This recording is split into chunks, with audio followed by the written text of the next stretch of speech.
Hello everyone and welcome back to my Bold and Beautiful 29 YouTube channel. I hope you guys are having a wonderful day. Before we start, please hit the subscribe button and give this video a thumbs up.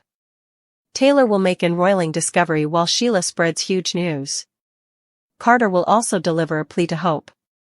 First, Hope will unleash her wrath when Carter stands with the Forresters and handovers to Ridge's claim. Although Carter wouldn't be willing to quit his job for Hope, he'll contend this doesn't have to affect their romantic future. Hope will lash out at Carter for breaking his pledges and not supporting her the way she anticipated him to. That'll surely change Hope's view of this relationship, so how will she respond to Carter's plea to remain a couple? Hope will have a tough decision to make when it comes to whether she'll stay by Carter's side. Daphne will speak with Zend about what an amazing man Carter is. Daphne will be determined to keep Carter down from Hope, so she'll make another romantic play for him soon. Will Daphne plant another kiss or indeed move Carter to hook up with her? Over with Steffi, she'll rejoice over Hope's Forrester expulsion. Steffi will feel like effects are looking up, but she'll still have to deal with drama related to Luna Nozawa's, Lisa Yamada, amnesty. Finn will ultimately stop by Forrester Creations to speak with Steffi, so we'll see if the content of Luna's freedom comes up. Luna will put that freedom to good use when she flirts with Will at Il Giardino. Although Luna will protest off her charge to win Will's heart, his heart still belongs to Elektra for now. While Will tries to convey to Elektra how he truly feels, Sheila will give Deacon updates on her newfound DNA link to Luna. You can go. Deacon will throw a temper hissy when he realizes Luna got off scot-free and turned out to be Sheila's granddaughter. Sheila will be taken suddenly over Deacon's response and feel like he should be more probative of her family, but he may argue that there's no chance of him ever accepting Luna.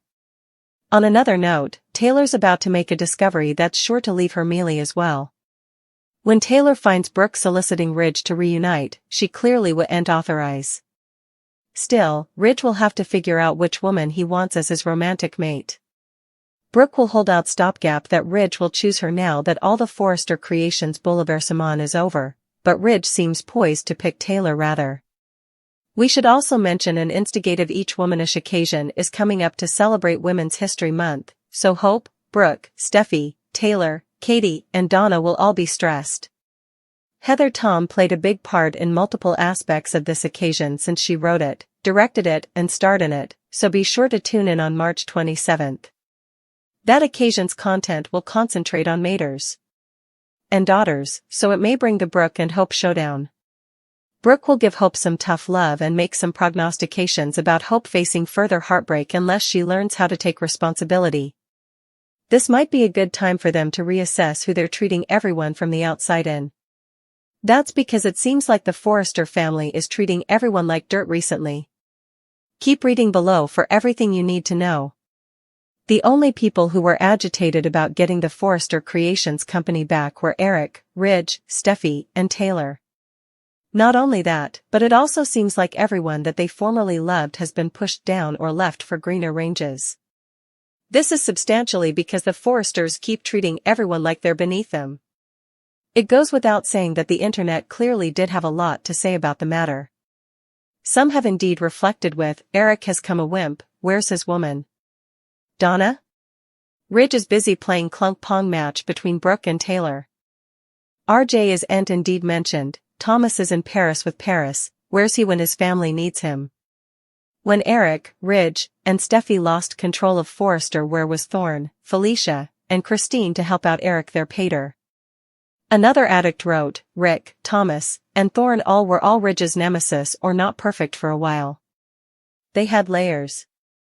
Now Ridge just gets frenetic at Brook, cheats on her, also wants her reverse, and the show is Steffi fanfic. And also there was this comment as well, they're just a bunch of rich egoists. When they're not on top, they spend all their time complaining about petty interfamily grievances and condemning everyone for their mischance. And when they are, they spend all their time complaining about petty interfamilial grievances and jerking each other out about just how great they are. Every occasion I wish more and more that Steffi's stupid precipice house would fall into the ocean with the whole family outside. The Bold and the Beautiful spoilers say that there might be a reason why all of his children are keeping their distance down from him, except for one, of course. As you presumably formerly know, We're talking about Eric Forrester, as there's strong enterprise on social media that suggests his children must absolutely detest him.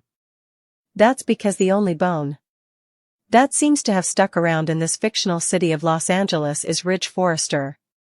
Everyone differently seems to be gone or just don't want anything to do with their father presently. Eric's main focus seems to only be on Ridge, seeing how he's the bone who's apparently taking over Forrester Creations once Eric steps down. But does he indeed watch about the rest of his family? It goes without saying that the internet clearly did have a lot to say about the matter. Some have indeed reflected on the situation with, Ridge is the only Forrester sprat who matters these days. And Steffi is the only Forrester grandkid who matters. I'd be willing to go that most of the jotting staff could name all of Eric's kiddies and grandkids without looking it up. Another B&B addict wrote, 4 out of 5 of Eric's children were unobtainable on safari in Africa. They presumably returned to Paris. They've come to physically see and talk to Eric. I suppose that says a lot about what kind of father Eric is. Also what kind of family Ridge is. Self-esteem so big the rest only have room on a different mainland. And also there was this comment as well: the occurrences are lower than 30 twinkles long and the budget for the show has gone down extensively since detergents aren't the hot commodity they used to be. So they can't have a larger cast.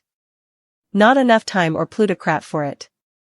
From Poppy forging down on her wayward son to Sheila opening her arms to Luna, to the showdown at Forrester. The showdown between Poppy and Luna has us fused to our defenses on Monday. First, we were thrilled to see Luna call out her mama. All those secrets. All those falsehoods. Poppy's history of men and medicines was laid out and made Poppy look like one of the worst maters ever. But stay. Poppy's sins have nothing on Luna's web of falsehoods, dishonesty, and murder. Poppy not only turned those tables right back around, but she boggled her murderous son out of her life. She was over. Done. Luna was disowned right there, and also that kiss. We need to talk about that grandma smooch Sheila placed on Luna's lips. Her factual lips. Wasn't that commodity? We got to say, we were amused, entertained, and a bit blown down by Sheila grabbing Luna on Tuesday and pulling her in for that little kissy kiss. While it's not altogether abnormal for families to be this way, we no way allowed. We'd see Sheila be so exorbitantly tender. But, of course, this is the first member of her posterity who truly wants to be in her route. It's got to be nice for the she-devil to eventually feel accepted and wanted. This was a bad week for Hope, specifically on Wednesday. The Forresters reclaimed their company and doled out some nippy justice. While Carter and Brook were shown mercy and given offers to stay on, Hope wasn't so lucky. She took the heat for the achievement and Steffi remitted her line. Hope for the future has no future. At least not at Forrester. Not now and perhaps not ever again. To say Hope was fuming is an understatement.